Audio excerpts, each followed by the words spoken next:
बात करने वाले हैं कि मेडिसिन को उसके नाम से हम कैसे जान सकते हैं। दोस्तों इस पे हमने कई वीडियो बनाया हुआ है, अगर आपने पुराना वीडियो नहीं देखा है तो आई बटन पे प्लेलिस्ट का लिंक है, आप वहाँ से वीडियो देख सकते हैं। एंड आज के वीडियो की शुरुआत करते हैं और जिसमें हम लोग ने सबसे पहली मेडिसिन रखी है एंटीहिस्टामिन मेडिसिन। दोस्तों एंटीहिस्टामिन मेडिसिन ऐसी मेडिसिन होती हैं जो कि आपके शरीर के अंदर में एलर्जी के सिम्टम्स में रिलीव करती हैं। यानी कि अगर आपके शरीर पर हाइव्स हो गए हैं, चकत्ते पड़ गए हैं, या आपके शरीर पे खुजलाहट बहुत ज़्यादा हो रही है, या किसी इंसेक्ट बाइट हो गया है, यानी किसी इंसेक्ट ने आपको काट लिया है या डंक मार दिया है, और उस टाइम पे आपके शरीर पर जो अचानक से हुआ रिएक्शन होता है उसको ठीक करने की मेडिसिन एंटीहिस्टामिन कहलाती है। यानी खास करके आप कह सकते हैं कि वो सारी मेडिसिन जो एलर्जी को ठीक करती है वो एंटीहिस्टामिन कहलाती है। और जिसके बारे में आप अगर मैं बात करूं, एविल के बारे में आप परिचित होंगे डिटेल में, आपने कई बार यूज़ भी की होगी, एंड सिट्राजिन भी आपने यूज़ की होगी। तो अगर ये मेडिसिन है तो इस मेडिसिन में कौन सा सफिक्स लगा होता है, तो अगर लास्ट में इन शब्द लगा हुआ है तो इन का मतलब होता है कि वो मेडिसिन एंटीहिस्टामिन है। जैसे कि अगर मैं एग्जाम्पल की बात करूँ तो इसमें एग्जाम्पल में आता है फेनिरामिन, क्लोरफेनिरामिन, सिट्राजिन, फेक्सोफेनाडिन, लीवोसिट्राजिन। ये सारी मेडिसिन जो है वो एलर्जी को ठीक करने के लिए यूज़ में आती हैं। अब वो एलर्जी किसी इंसेक्ट बाइट की वजह से हो सकती है, या किसी इन्फ्लेमेशन की वजह से हो सकती है, या किसी कीड़े की वजह से हो सकती है, या फिर किसी मेडिसिन की वजह से हो सकती है। तो हर जगह हम लोग इस टैबलेट्स का, इन मेडिसिन का यूज करते हैं। तो मेरे हिसाब से आपको पता चल गया होगा कि मैं किस तरह से यहाँ पे बात करने वाला हूँ।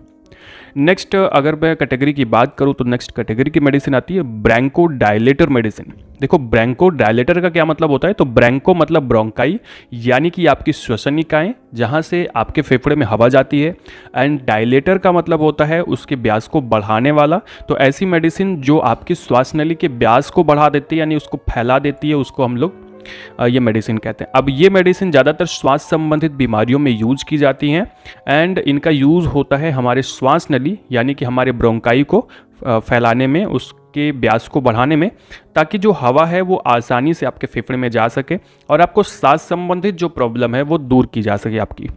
अब इसकी सफिक्स की अगर बात करें तो इसमें दो सफिक्स हम लोगों ने लिया है, जिसमें लास्ट में आपने या तो फाइलिन लगा होगा या टेरॉल लगा होगा। तो वो मेडिसिन एक ब्रोंको डायलेटर मेडिसिन होती है, और अगर सांस में आपको प्रॉब्लम हो रही है तो आप वो मेडिसिन ले सकते हैं। देखो कुछ अपवाद होते हैं, इसलिए थोड़ी जानकारी से आप सब कुछ नहीं जान सकते हैं, थोड़ा बहुत आपको वैसे भी जानना पड़ेगा। अगर एग्जाम्पल की बात करें तो ध्यान से देखें तो इटोफाइलिन, एंडाइफाइलिन, फार्मोट्रॉल एंड सॉल्मेट्रॉल, ये सारी ऐसी मेडिसिन होती हैं जो ब्रोंको डायलेटर की तरह यूज़ होती हैं, जिसमें कुछ तो टैबलेट के फॉर्म में आती हैं, एंड कुछ ऐसी मेडिसिन होती हैं जो इनहेलेशन के फॉर्म में आती हैं, और उनके साथ आपको इनहेलेटर दिया जाता है, जैसा कि आप यहाँ पे देख सकते हैं। तो दोस्तों ब्रोंको डायलेटर मेडिसिन के बाद अगली जो मेडिसिन हमने लिया है वो है एंटीवायरल मेडिसिन। इसको पहचानना बहुत आसान है, और एंटीवायरल मेडिसिन आप समझते हैं कि ऐसी मेडिसिन होती हैं जो वायरल इन्फेक्शन में यूज की जाती हैं।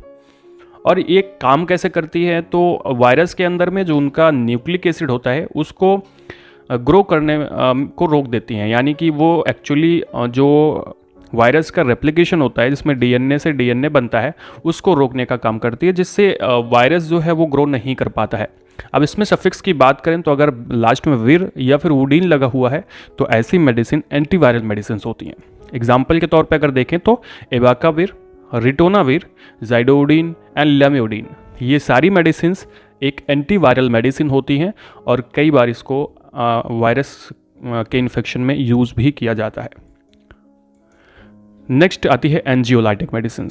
दोस्तों एंजियोलाइटिक मेडिसिन ऐसी मेडिसिन होती हैं जो एंग्जाइटी और इंसोम्निया में दी जाती हैं। यानी कि अगर आपको एंग्जाइटी है, यानी कि आपको चिंता है, डिप्रेशन है, अवसाद है, एंड आपको इंसोम्निया की प्रॉब्लम है, उसकी वजह से आप सो नहीं पा रहे हैं, तो एंजियोलाइटिक मेडिसिन देते हैं।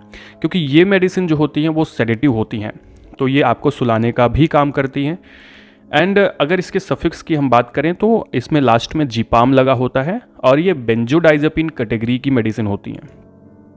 एग्जाम्पल की बात करें तो यहाँ पे डाइजिपाम, क्लोनाजिपाम एंड फ्लूराजिपाम, ये सारी मेडिसिन एंजियोलाइटिक मेडिसिन होती हैं जो एज अ सेडेटिव भी काम करती है और बेंजोडाइजेपिन कैटेगरी की होती हैं।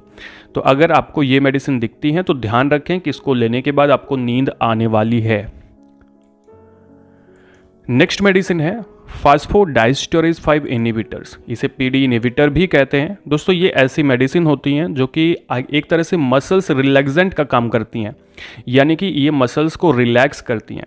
और ये दवाएं हमारे ब्लड वेसल्स का वैसो डायलेशन भी करती है। जैसे हम लोगों ने ब्रैंको डायलेटर समझा था, वैसे वैसो डायलेटर का मतलब वैसो मतलब ब्लड वेसल्स और डायलेशन मतलब बढ़ा देने वाला, उसके व्यास को बढ़ाने वाला, जिससे खून अगर इसको बढ़ा दिया जाएगा तो उससे ज़्यादा खून, ज़्यादा ब्लड होकर के गुजरेगा।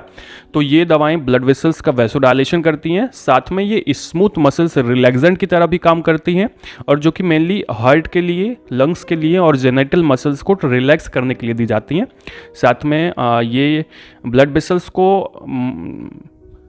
उसके डायमीटर को बढ़ाने के लिए दी जाती हैं। ठीक है, इस वजह से अगर हम इसके सफिक्स की बात करें तो इसमें एफिल लगा होता है।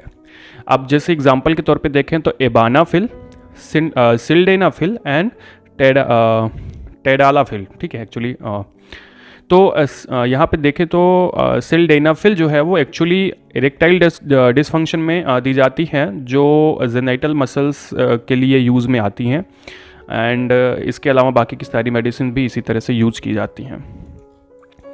तो दोस्तों ये था आज का वीडियो, जिसमें हम लोगों ने ऐसे 5 कैटेगरी के बारे में बात की। जो आपके घर पे शायद ये मेडिसिन पड़ी है तो आप उसको